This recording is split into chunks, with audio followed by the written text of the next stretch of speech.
ਬਿਸਮਿਲ੍ਲਾਹਿਰਰਹਿਮਾਨਿਰਰਹੀਮ। ਨਾਜ਼ਰੀਨ अस्सलाम वालेकुम। ਤੁਸੀਂ ਦੇਖਦੇ ਪਏ ਹੋ ਨਿਊਜ਼ ਟਾਈਮ ਦੀ ਆਈ ਦੀ ਸਭ ਤੋਂ ਵੱਡੀ ਖਬਰ ਕਿ ਸੁਪਰੀਮ ਕੋਰਟ ਦਾ ਵੱਡਾ ਫੈਸਲਾ, ਤਰੀਕੇ ਇਨਸਾਫ ਮਖਸੂਸ ਨਸ਼ਿਸਤਾਂ ਤੋਂ ਮਹਿਰੂਮ। ਸੁਪਰੀਮ ਕੋਰਟ ਨੇ 5 ਦੇ ਮੁਕਾਬਲੇ ਦੇ ਵਿੱਚ 7 ਜੱਜਾਂ ਦੀ ਅਕਸਰੀਅਤ ਨਾਲ ਮਖਸੂਸ ਨਸ਼ਿਸਤਾਂ ਬਾਰੇ ਨਜ਼ਰਸਾਨੀ ਦਰਖਾਸਤ ਮਨਜ਼ੂਰ ਕਰ ਲਈ। 12 ਜੁਲਾਈ ਦਾ ਫੈਸਲਾ ਕਾਲਾਦਮ, ਪਿਸ਼ਾਵਰ ਹਾਈ ਕੋਰਟ ਦਾ ਫੈਸਲਾ ਬਰਕਰਾਰ। तरीके इंसाफ हूँ मखसूस निश्चिता तो महरूम हो गई है। यह निश्चिता नून लीग, पीपल्स पार्टी ते होर जमातों मिलणगियां और मखसूस निश्चिता उत्ते मुंतखब 77 अरकान बहाल। तफसीली फैसला बाद विच जारी होएगा।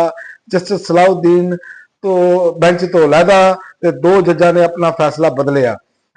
दूसरा, फौजी क्यादत का बयान भारत खिते विच दहशतगर्दी का सब तो वड्डा सरपरस्त है। फील्ड मार्शल सैयद आसिफ मनीर ਦਾ ਕਹਿਣਾ ਸੀ ਕਿ ਪਾਕਿਸਤਾਨ ਨੇ ਕਦੀ ਵੀ ਭਾਰਤ ਦੀ ਜਾਰਾਦਾਰੀ ਕਬੂਲ ਨਹੀਂ ਕੀਤੀ, ਨਾ ਕਦੇ ਕਰੇਗਾ। ਸਾਡੀ ਤਰਫੋਂ ਭਾਰਤ ਨੂੰ ਸਾਫ਼ ਪੈਗਾਮ ਹੈ, ਤਰੱਕੀ ਲਈ ਅਵਾਮ, ਹਕੂਮਤ ਤੇ ਫੌਜ ਵਿੱਚ ਮਜ਼ਬੂਤ ਰਿਸ਼ਤਾ ਜ਼ਰੂਰੀ ਹੈ।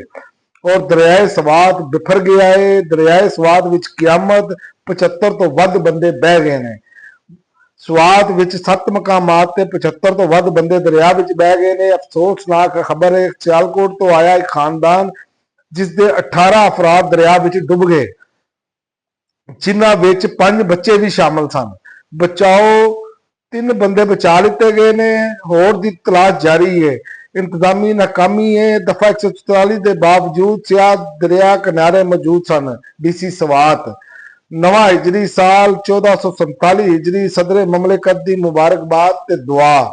ਨਵਾਂ ਹਿਜਰੀ ਸਾਲ ਪਾਕਿਸਤਾਨ ਵਿੱਚ ਅਮਨ ਤੇ ਖੁਸ਼ਹਾਲੀ ਤੇ ਇਸਤਕਾਮ ਲੈ ਕੇ ਆਵੇ। ਇਹ ਮਹੀਨਾ ਇਸਲਾਮੀ ਸਾਲ ਦੀ ਹਰਮਤ ਵਾਲੇ ਮਹੀਨਿਆਂ ਵਿੱਚੋਂ ਇੱਕ ਹੈ। ਸਦਰ ਸਰਦਾਰੀ ਤੇ ਬਰਫ਼ ਪਿਘਲ ਗਈ ਜੇ। ਅਮਰੀਕਾ ਤੇ ਚੀਨ ਦੇ ਵਿੱਚ ਕਾਰ ਤਜਾਰਤੀ ਮੁਆਹਦਾ ਤੈਅ ਪਾ ਗਿਆ ਜੇ।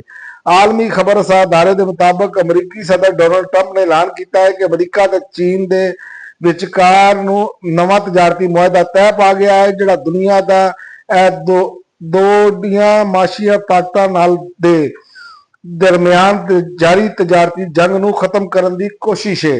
ਔਰ ਉਸ ਤੋਂ ਇਲਾਵਾ ਨਾਰਵੇ ਦੇ ਵਲੀਅਹਦ ਦੇ ਪੁੱਤਰ ਉੱਤੇ ਜਿਨਸੀ ਜ਼ਿਆਦਤੀ ਦੇ ਮੁਤੱਦਦ ਇਲਜ਼ਾਮਾਤ ਨੇ ਤੇ ਉਹਨਾਂ ਤੇ ਫਰਦੇ ਜੁਰਮ ਲੱਗ ਗਈ ਹੈ। ਨਾਰਵੇ ਦੇ ਵਲੀਅਹਦ ਦੇ ਪੁੱਤਰ ਤੇ ਇੱਕ ਰੇਪ ਦਾ ਇਲਜ਼ਾਮ ਤੇ ਦੂਸਰਾ ਜਿਨਸੀ ਜ਼ਿਆਦਤੀ ਦੀ ਕੋਸ਼ਿਸ਼ ਤੇ 4 ਵਾਰ ਜਿਨਸੀ ਇਸਤਸਾਲ ਦੇ 2 ਜਿਸਮਾਨੀ ਤਸ਼ੱਦਦ ਦੇ ਮੁਕੱਦਮੇ ਦਰਜ ਨੇ। ਇਹਨਾਂ ਇਲਜ਼ਾਮਾਤ ਦੇ ਤਹਿਤ ਅਦਾਲਤ ਦੇ ਵਿੱਚ ਫਰਦੇ ਜੁਰਮ ਆਇਦ ਕਰ ਦਿੱਤੀ ਗਈ ਹੈ। ਹੁਣ ਤੱਕ ਲਈ ਇੰਨਾ ਹੀ। ਅਗਲੀ ਵੀਡੀਓ ਤੱਕ ਇਜਾਜ਼ਤ ਦਿਓ। ਅੱਲਾਹ ਹਾਫਿਜ਼।